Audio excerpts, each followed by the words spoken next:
Oke, jadi sudah 12 tahun lamanya ya Bapak menjabat sebagai atau berkecimpung di dunia akademik gitu Pak ya. Iya, Oke. kurang lebih. Nah, terus kalau misalnya kita ngomongin akademik dan kurikulum lah nih Pak. Dia kan ibarat seperti jantung yang ada pada tubuh manusia Pak ya. Dimana kalau jantung kita bermasalah, maka kehidupan kita pun bermasalah. Nah, terus kalau kita ibaratkan kembali, jika penerapan kurikulum tersebut diibaratkan sebagai lintasan pacu, kayak Mandalika gitu Pak ya, Iya. kayak ininya Balik. Mandalika. Hai global people, welcome back to G-Pod, let's bring it on. Nah, kembali lagi di program kita T-Pod, podcastnya anak IT bersama aku Sultan, dan kali ini kita akan berbincang-bincang seputaran akademik dan juga kurikulum di SMKTI Baligobal Denpasar tentunya nih. Nah, kalau ngomongin kurikulum dan aku yang ngebawain pasti kesannya bakal bosen dong ke kalian. Nah, maka dari itu untuk mengusir kebosanan itu kita sudah mendatangkan narasumber yang memang sudah ahli di pakarnya. Yuk langsung aja kita sapa bapaknya. Halo Bapak, Halo. silakan bisa sapa dan perkenalkan diri ke teman-teman di rumah. Hai, semangat pagi sahabat Globality. Perkenalkan Bapak Inyoman Sucano, Wakasek Kurikulum SMK TI Bali Global Denpasar. Wih, oke, terima kasih Bapak. Ya. Jadi ini Pak Sucana ini adalah Wakasek kurikulum di sekolah kita nih teman-temannya SMKTI Bali Global Denpasar. Nah, oke guys, langsung aja kita kepoin nih Bapaknya. Ada banyak banget pertanyaan-pertanyaan yang bakal kita langsung ajuin ke Bapaknya. Oke, langsung aja ke pertanyaan pertama. Pak, bisa dong diceritain sedikit Pak nih, kan dari seseorang yang memiliki background IT dan sekarang Bapak bisa menjadi Wakasek kurikulum di SMKTI itu gimana sih Pak sejarahnya? Baik, untuk sejarah dari yang background IT menjadi kurikulum memegang akademik tentunya dari latar belakang pendidikan. Ya, kalau pendidikan Bapak di sini dari kecil ya itu memang sih umum ya, dari TK, SD, SMP, SMA ya sampai dengan ke perguruan tinggi. Ya, tentunya background IT ini tidak menjadi penghalang untuk mempelajari di bidang akademik ataupun pendidikan. Karena juga Bapak ada mengikuti program pendidikan akte 4 mengajar di bidang pendidikan. Oh, berarti Bapak sempat menjadi guru ya? Ya, karena oke. ada pada zaman itu untuk menjadi profesi seorang guru yang non kependidikan harus memiliki SIM mengajar. Oh, SIM mengajar itu dalam bentuk akte 4 mengajar. akte 4 mengajar. Bapak juga mengikuti itu. Oh, baik Ya, Pak. sehingga lambat laut walaupun IT terjun di dunia pendidikan sebagai basic pendidikan dan memegang akademik ataupun kurikulum, ya mudah-mudahan bisa tetap berjalan. Amin, amin, lancar, amin ya, Pak. dengan baik. Oke, terima kasih. Nah, jadi awalnya gitu ya teman-teman ya, background bapaknya sebenarnya tuh sama seperti kita gitu, dari SD, SMP, SMA, perguruan tinggi dan sekarang jadi Wakasek kurikulum gitu Pak ya. Iya. Oke. Nah, ngomongin Wakasek kurikulum nih Pak, Bapak sudah berapa lama sih Pak menjabat sebagai Wakasek kurikulum di SMKTI Baligobal Denpasar? Ya, kalau lihat waktu kurang lebih dari tahun 2010 Wih, 12 sudah tahun Pak ya? memegang akademik. Akademik. Iya, sudah memegang kurikulum. Tentunya menurut Bapak itu adalah bukan waktu yang singkat, tetapi kurikulum ini yang betul-betul setiap tahun, setiap era, setiap edisi ada perubahan, itu yang menjadi sebuah tantangan. Itu Gitu. biasanya. Nggih. Ya, sejauh ini Bapak kepala sekolah, ya, Bapak pimpinan yang masih memberikan kepercayaan kepada Bapak untuk memegang akademik, tentunya ini adalah mandat yang harus dijalankan dengan tanggung jawab. Betul Pak, Iya. betul sekali. Terima kasih Bapak. Oke, jadi sudah 12 tahun lamanya ya Bapak menjabat sebagai atau berkecimpung di dunia akademik gitu Pak ya. Iya, Oke. kurang lebih. Nah, terus kalau misalnya kita ngomongin akademik dan kurikulum lah nih Pak, dia kan ibarat seperti jantung yang ada pada tubuh manusia Pak ya. Dimana kalau jantung kita bermasalah, maka kehidupan kita pun bermasalah. Nah terus kalau kita ibaratkan kembali, jika penerapan kurikulum tersebut diibaratkan sebagai lintasan pacu, kayak Mandalika gitu Pak ya, Iya. kayak ininya Balap Mandalika. sekarang Ya, ya. nah nanti kan pasti pendidikan itu akan sesak nafas dan lambat laut pun mati gitu Pak ya, mati pelan-pelan pendidikan. Nah gimana pandangan Bapak ataupun pendapat Bapak menyikapi hal tersebut gitu Pak? Ya, baik. Menyikapi tentang kurikulum, kalau Bapak cermati secara pribadi, bahwa kurikulum itu memiliki 4 unsur. Ya, yang pertama, kurikulum itu adalah sebagai suatu ide, ya, sebagai suatu konsep, bagaimana kita bisa merancang, memikirkan sesuatu sehingga bisa membentuk karakter-karakter apa yang kita ingin idekan di sana. Sehingga di sana akan ada sebuah bagian batang tubuh aturan regulasi yang ditetapkan sesuai dengan regulasi pemerintah. Yang kedua, kurikulum itu sebagai suatu rancangan. Ya, rancangan. Karena kurikulum itu kalau tidak dirancang, kita tidak tahu maunya dibawa ke arah mana. Ya. Ya, outputnya apa. Dan yang ketiga, kurikulum itu adalah melaksanakan suatu hasil.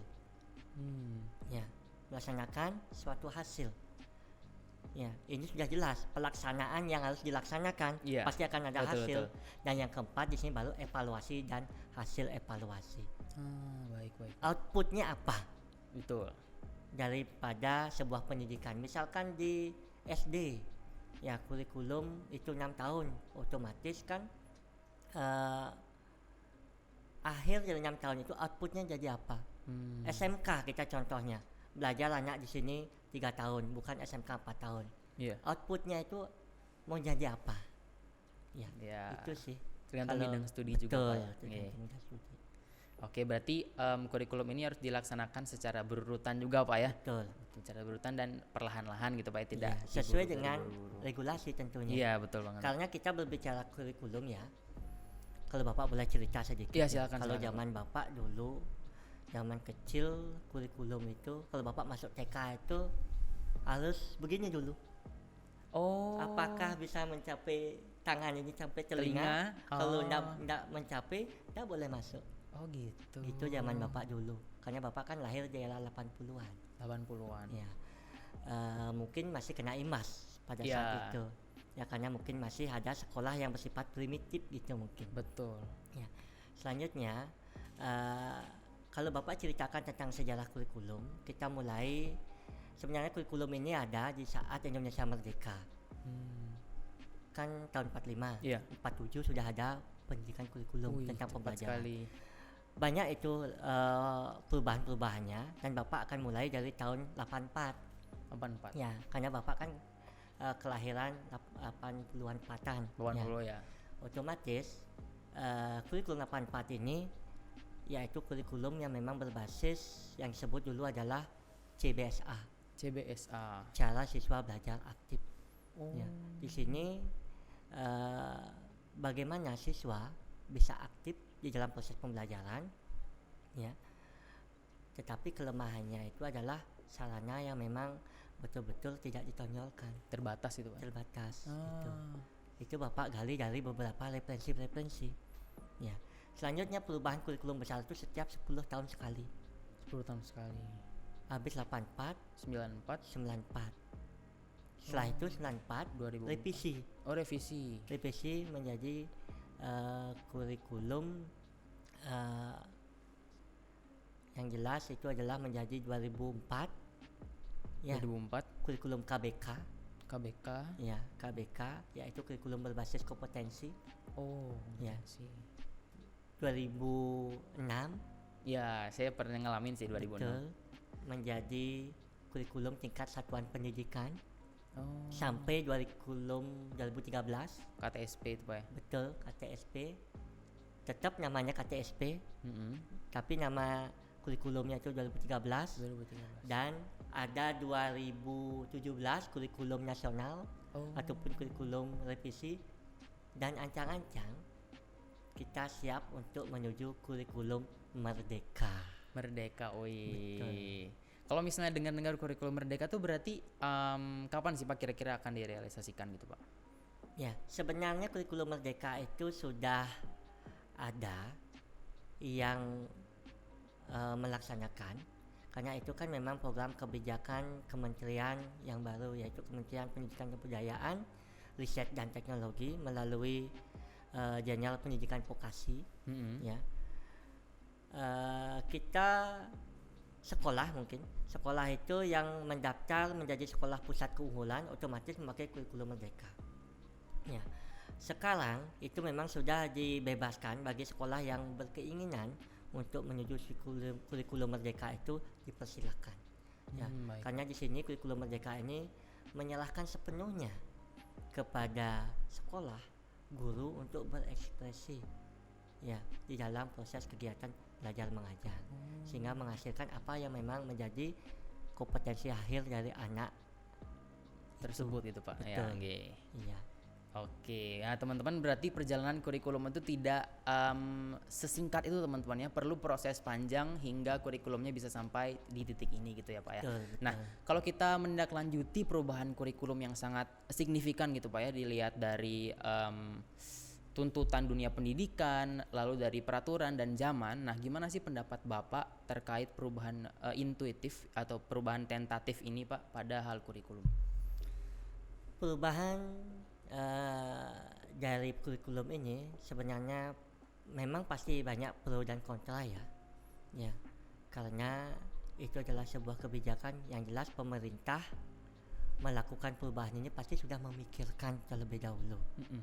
Ya, kemana dibawa arah pendidikan ini.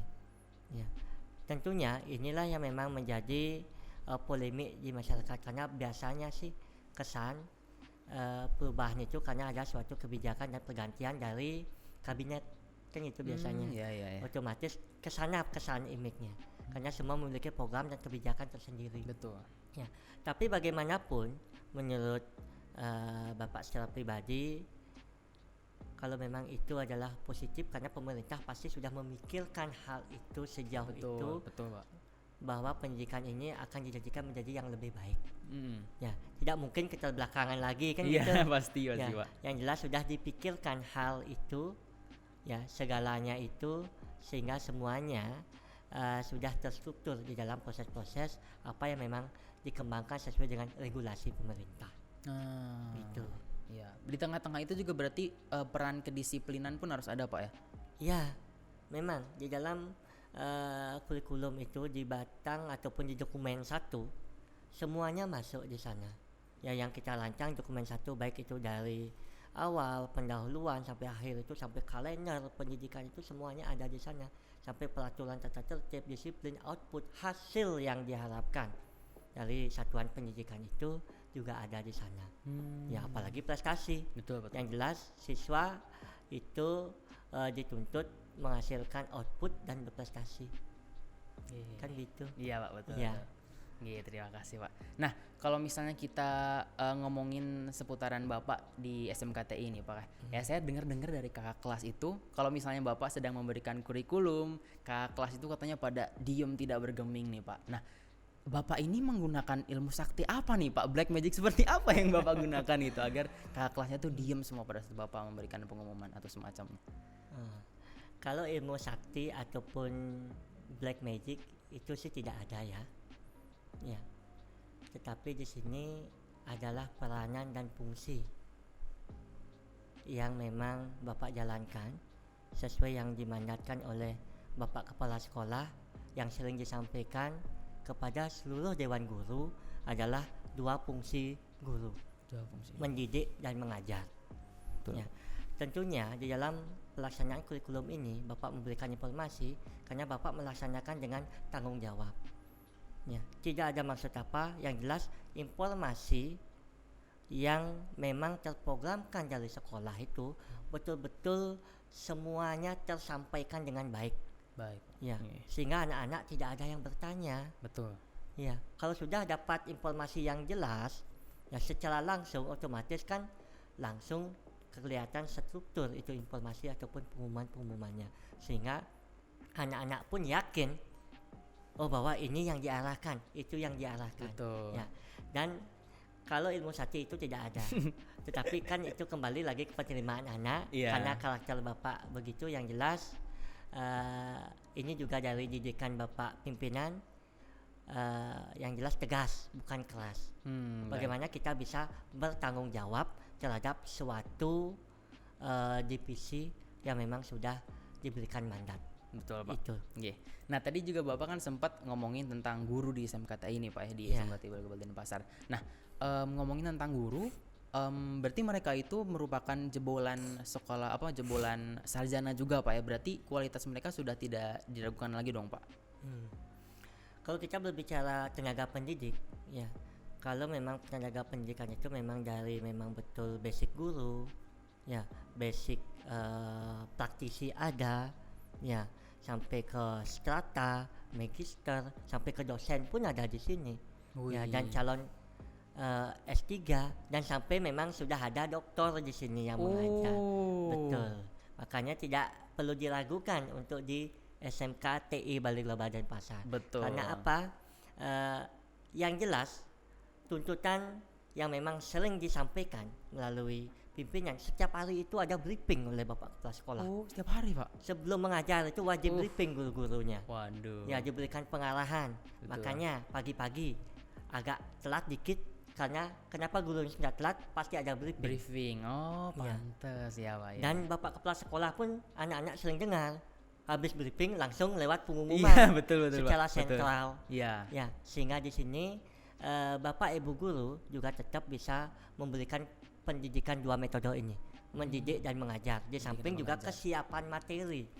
Betul. Ya, kesiapan materi dan bagaimana penguasaan materi sehingga sesuai dengan kurikulum, ketuntasan kompetensi inti, kompetensi dasar itu bisa tuntas sesuai dengan batasan-batasan capaian kompetensi. Baik Pak. Berarti tidak diragukan lagi adik-adik semua, kualitas pengajar di SMKTI itu sudah top banget gitu Pak ya. Iya, benar betul, sekali. Betul. Nah, masih di kualitas nih Pak.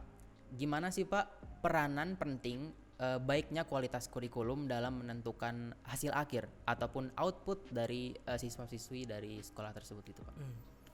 Kalau membicarakan tentang kualitas kurikulum, ya, di sini adalah semua berperan, tidak di satu sisi kurikulum saja, bukan di kurikulum di akademik saja. Dari level bawah, baik itu dari anggap customer service, ya, security, sampai ke level manager, yaitu pimpinan, semuanya bekerja sama dan berkolaborasi. Ya, kalau ingin satuan pendidik ini bagus, otomatis satu tujuan, satu informasi, dan apa yang memang sudah diinformasikan itu adalah yang harus disesuaikan. Ya, otomatis kolaborasi ini yang akan bisa membuat bagus. Ya, kolaborasi ini, informasi apapun dengan satu informasi otomatis terstruktur, sehingga bisa mengikuti dari segala proses dengan baik. Oke. Baik, berarti dari semua jajaran pun ikut terlibat. terlibat. Bukan di kurikulum aja, karena itu kan juga ada peranan kesiswaan. Betul. Peranan sarana pendukung. Kalau tidak ada sarana kurikulum bagus, tidak jalan juga Pak ya. Nggak ada juga, karena kan sarana juga didukung. Betul Pak. Kesiswaan, kurikulum berjalan. Ya, sarana ada, tetapi kalau siswanya tidak dibimbing, diarahkan, kan tidak bagus juga. Betul, sama saja ya Pak ya. Iya, seperti makanya sia-sia. semuanya harus dengan dan semuanya harus dikontrol. Iya, betul. Dan ini sering dilakukan oleh top manajemen kita. Asik, top manajemennya. Oke, jadi di balik suksesnya SMKTI dalam mendidik anak-anaknya, kita juga perlu peranan penting dari semua jajaran-jajaran di sekolah gitu Pak ya. Iya. Betul. Oke. Nah, kalau gitu Pak, ngomongin prestasi nih Pak dari guru ataupun siswa yang pernah diraih atau dilakukan nih Pak oleh Civitas Academica Globality Denpasar ini apa aja sih Pak? Kalau berbicara tentang prestasi, baik itu dari kualitas guru dan siswa, ya, itu kan semuanya memang yang Bapak sampaikan seperti di awal, kolaborasi. Betul. Ya, guru membimbing, memberikan apa yang memang menjadi bidang basic dan jurusan yang dipilih. Nggih. Ya, sehingga guru ini termotivasi membimbing anak, ya, dan anak-anak bisa mengikuti dengan baik. Setelah anak berprestasi, otomatis perhatian dari pimpinan memberikan reward itu juga sangat-sangat berpengaruh. Betul. Ya, karena di sini sehingga anak akan berpacu, berlomba, ya, meningkatkan prestasi secara langsung, baik itu secara akademik dan non akademiknya. Nggih. Ya, makanya kita mendengar istilah baik itu interkurikuler dan kokurikuler. Ya, di luar ekstrakurikuler. Iya, betul. Ya, disinilah perpaduan tersebut tidak lepas juga dari semua fungsi dan peranan yang bekerja sama. Ya, kalau tidak dibimbing juga oleh gurunya, anak tidak mungkin Ya, betul. untuk bisa berprestasi. Nggih. Ya, kalau tidak juga tetap diawasi oleh top manager, oleh bapak kepala sekolah, tidak juga bisa melaksanakan prestasi ini. Itu. Tapi Ya. banyak Pak ya SMKTI Balai Gobel Denpasar tuh memborong juara-juara tuh banyak. Betul, banyak sekali. Dari tahun ke tahun Dari tahun ke ada tahun. aja target. Paling jarang Wah. tingkat provinsinya, paling sering tingkat nasionalnya. Waduh, Iya. disalib gitu langsung ke Disalib nasional. terus langsung ke nasional saja. Hebat sekali. Dan kemarin pun ada kalau tidak salah 2 sekaligus didapat prestasinya tingkat nasional. Wow. Kalau mau dilihat kita bisa saksikan di web sekolah, ya, baik itu dalam bentuk kenyataan, dalam bentuk kumpulan prestasi piala-piala yang ada di sekolah kita. Iya. Ya, itu memang sudah dibuktikan, ya, dan dari pengawasan, perhatian yang diberikan oleh baik itu level top manager, guru, semuanya sampai ke lini bawah itu tetap berjalan dengan Berjalan baik. Nggih, baik. Pak. Iya. Oke, nah teman-teman ya berarti benar nih SMKTI Balai Gobel Denpasar itu merupakan rumahnya para juara Pak ya. Betul. Home of the champion. Nah mungkin teman-teman di rumah ini sudah pada penasaran nih Pak. Aduh jurusan di SMKTI Balai Gobel Denpasar ini ada apa aja sih Pak gitu. Iya. Kalau jurusan di SMK TI Balai Global Denpasar itu kita memiliki 5 jurusan. Ya. Yang pertama kalau kita lihat dari bidang keahlian dibagi menjadi 2. Yaitu bidang teknologi informasi dan komunikasi dan bidang seni rupa ataupun industri kreatif. Industri kreatif. Ya, untuk bidang TI-nya itu ada 3, rekayasa perangkat lunak, teknik komputer dan jaringan, serta multimedia. Multimedia. Iya. Kalau seni rupanya itu ada 2, ada desain komunikasi visual dan animasi. Tentunya 2 jurusan ini, animasi dan TKP, ya, animasi ini jurusan kita pertama di Bali. Wow. Karena kita adalah MOU pada tahun 2013 kalau tidak salah. 13. Ya, Bapak Kepala Sekolah dan salah satu ketua kompetensi langsung terbang ke SMK Negeri 5 Jogja. Ke Jogja nih. Ya, kita adalah di bawah naungan dan bimbingan, ya, SMK 5 Negeri Jogja. Dan lulusan animasi pertama itu kan diuji juga dari SMK Negeri 5 Jogja. Oh. Ya. Oh Dan gitu Pak. Iya. alumni alma maternya itu untuk khusus animasi itu betul-betul berprestasi. Masya Contohnya ada juga yang sebagai pendidik di sini ikut terjun di samping juga mengambil job-job di luar. luaran sana. Betul.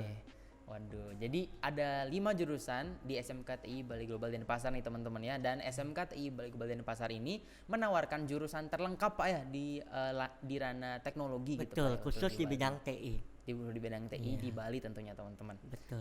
Nah, terus Pak, kalau misalnya nih adik-adik yang di rumah sana sudah masuk ke SMKTI dan nanti lulus, kira-kira kemungkinan pekerjaannya apa aja sih Pak yang bisa diambil? Ya, kalau ruang lingkup pekerjaan khusus untuk anak TI, ya, kita bisa bayangkan zaman yang betul-betul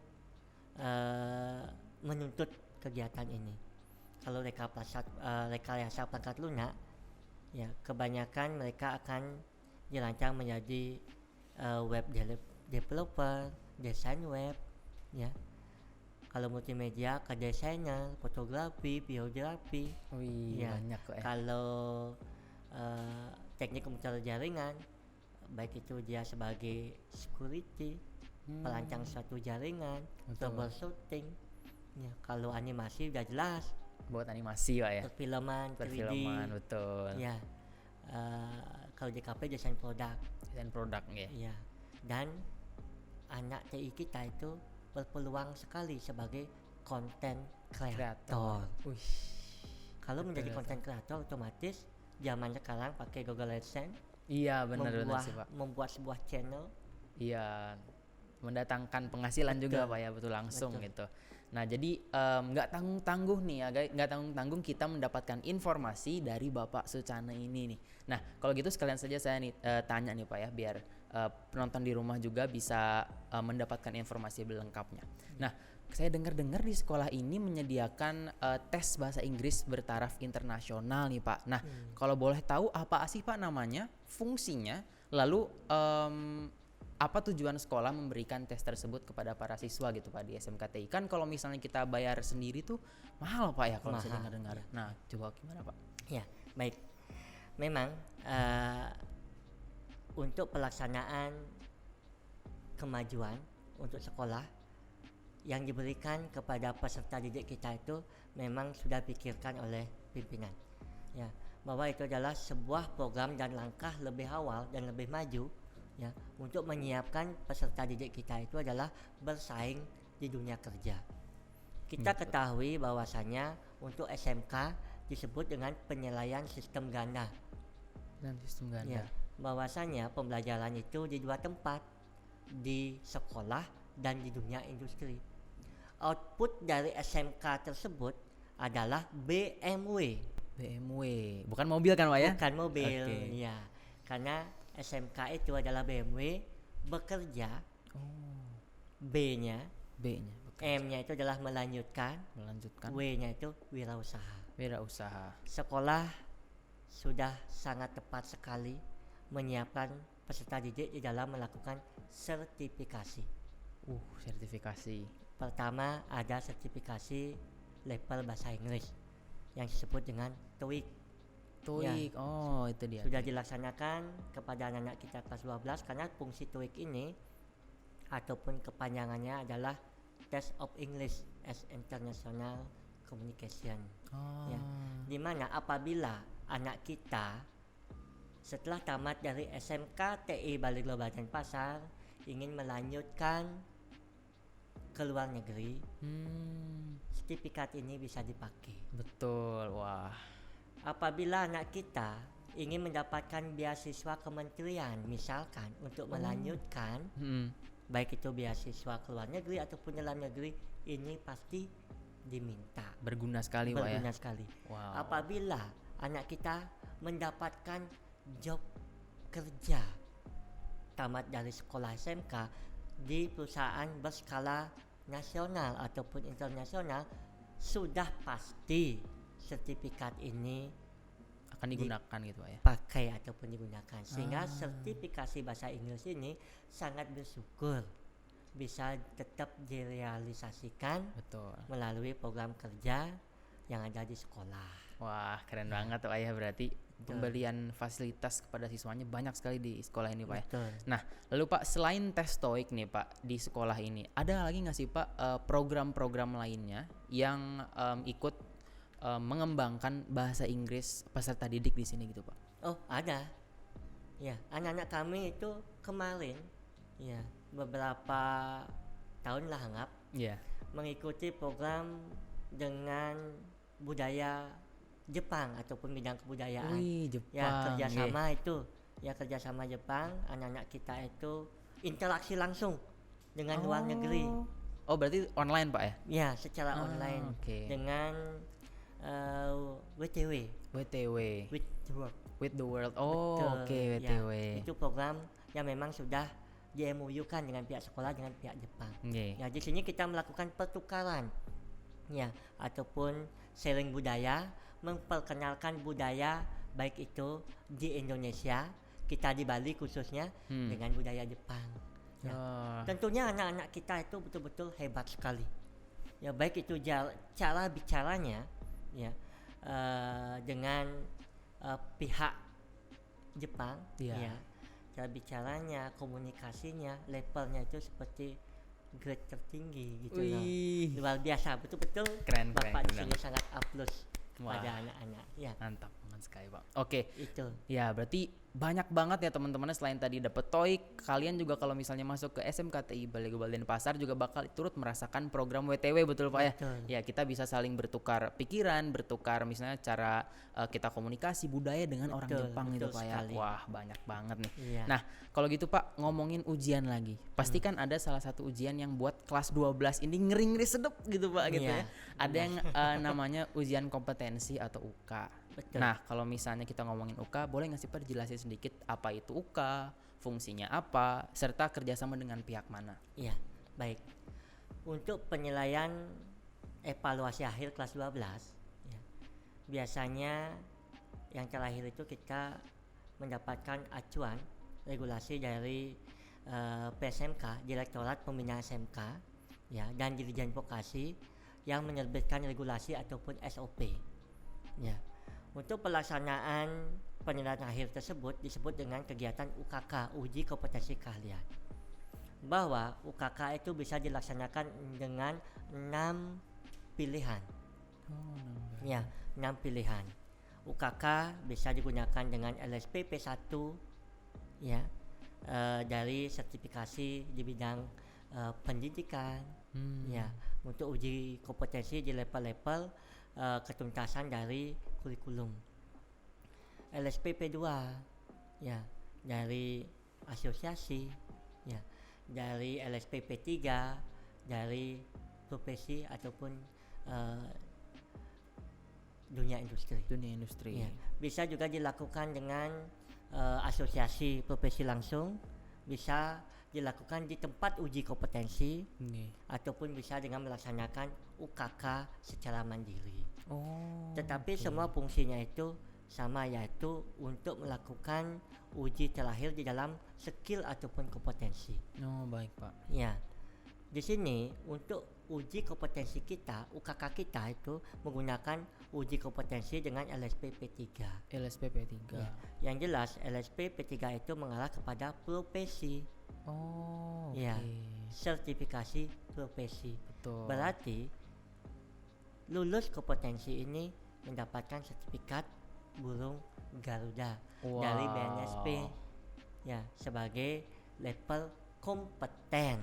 Wah, keren Ya, sekali Pak ya. kompeten, dan itu bisa dibawa ke dalam dunia kerja. Oke. Di samping itu, kita juga dari pihak sekolah membuat sertifikat pendamping ijazah ya, ataupun yang disebut dengan SKPI SKPI. di dalam proses pelaksanaan ujian yang terakhir ini. Ya, yang jelas UKK ini dijalankan, tidak menjadi beban. Karena ini jelas sudah skill, sudah jelas di dalam unjuk kerja yang harus diselesaikan. Capaian kompetensi itu adalah seperti apa yang memang sudah ada di materi uji kompetensi. Kita menyelesaikan hal itu. Kalau memang sudah selesai, itu adalah batasan dari level yang sudah diselesaikan. Begitu. Baik Pak. Wah, jadi di samping tes tadi yang bertaraf internasional bahasa Inggris, ada juga yang bertaraf nasional Pak ya. Betul, UK sertifikasi. Ini levelnya untuk BNSP ini, LSP ini adalah Asia Tenggara. Oh, lebih luas lagi Pak ya, bukan Ya, nasional Asia saja. Tenggara. Asia Bisa dipakai di dalam masyarakat ekonomi ASEAN. Karena sudah diatur dalam undang-undang. Undang-undang Sisdiknas nomor 20 tahun 2023 pasal 16. Kalau tidak salah, tentang sertifikasi. Iya. Itu sebagai dasar, karena itu sudah langsung di bawah presiden. Di dalam sertifikasi ini. Baik Pak. Kan bangga anak Betul. kita lulus Betul. membawa sertifikat BNSP ini Pak. BNSP. Wah, keren sekali. Sertifikat TOEIC. Banyak sekali Pak ya berarti. Bangga. Bangga sekali, saya bangga sekali. Nah, oke Pak, terakhir nih Pak, menurut pendapat Bapak, apakah peranan IT bagi masa depan anak-anak bangsa? Peranan IT. Ya. Kalau di zaman sekarang betul-betul IT ini menjadi yang harus dilaksanakan. Peranan IT ini betul-betul menjadi pilihan. Kalau Bapak pribadi menjadi pilihan utama. Contoh pandemi ini, semua proses pembelajaran, pendidikan, lini kehidupan menggunakan TI. Benar apa tidak? Betul sekali. Betul sekali.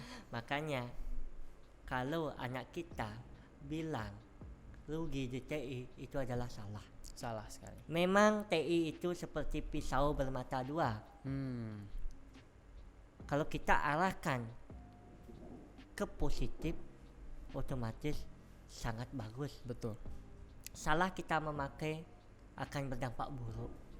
Ya, inilah bagaimana sekolah kita mengajarkan anak kita sebagai anak TI. Ya, sebagai anak TI otomatis harus bisa menjalankan ini dengan baik. Ya. Betul Pak. Nah, jadi teman-teman, peranan TI atau teknologi itu sangatlah penting bagi masa depan adik-adik semua. Nah, kalau gitu bisa nggak sih Pak kasih sedikit ilmu sihir Bapak nih kepada adik-adik semua yang di rumah untuk bisa masuk ke SMKTI Baligobal Denpasar? Ya. Ajak Pak. Kepada anak-anak SMP kelas 9, tentunya sudah kita ketahui bersama bahwasanya teknologi pada saat ini era 4.0 menuju era 5.0 menjadi pilihan yang utama. Tentunya ke depan semua lini kehidupan akan berbasis teknologi. Pikirkan itu. Betul. Dan SMK TI Baligobal Denpasar siap mencetak anak yang unggul di bidang teknologi ataupun komputer sesuai dengan perkembangan zaman saat ini. Wah, keren sekali teman-temannya, itu sudah dibeberkan semua tuh ilmu sihirnya Pak Susana untuk ngajak kalian ke SMKTI. Nah, Global People, itu tadi merupakan pembahasan kita dengan yang terhormat Pak Susana. Kita sudah berbincang banyak sekali dengan Bapaknya, ngulik-ngulik informasi sana sini dan juga seputaran SMKTI juga. Nah, kalau gitu teman-teman jangan lupa untuk like, comment, share dan subscribe channel ini agar channel ini bisa terus berkembang dan terus bermanfaat bagi orang-orang di luar sana. Dan kalian juga bisa kepoin IG kita di @globalitypodcast. Kalau kalian punya saran atau masukan, bisa langsung DM kita di sana. Well, see you guys in the next episode. G-Pod, let's bring it on.